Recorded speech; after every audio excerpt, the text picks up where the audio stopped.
We're going to be seeing stuff that that usually people don't get to, because who thinks to even go to Temple Gallery? Now that it's moved out of Old City, people I don't think are going there that much. A lot of what's in the gallery now is you're going to look at it and say, is that art? Is that not art? And you'll have to figure it out, and maybe you can ask someone.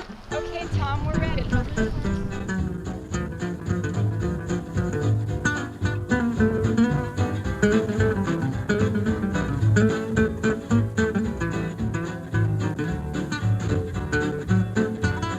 What we do here at Temple Gallery is we have a fairly large advisory council, and we meet approximately 2 to 3 times a year, and every member of that council is meant to bring with them a question that they don't know the answer to.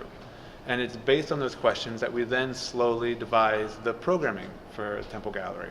So for example, the Thomas Hirschhorn work around the corner is in response to a question that was raised about secrecy and disclosure.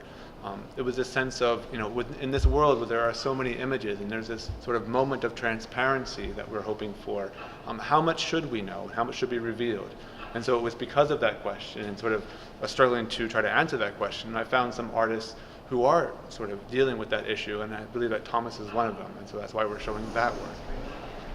I'm a big fan of Halloween, it's got to be said, so this has nothing to do with the advisory council, it's just me going off on a bender.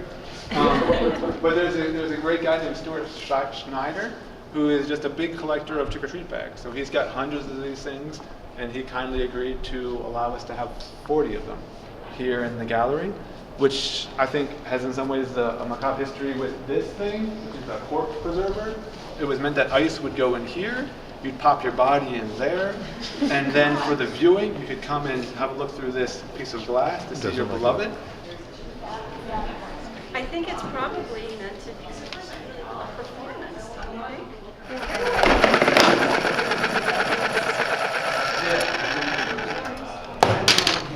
I haven't seen a point like this in years. Art museum.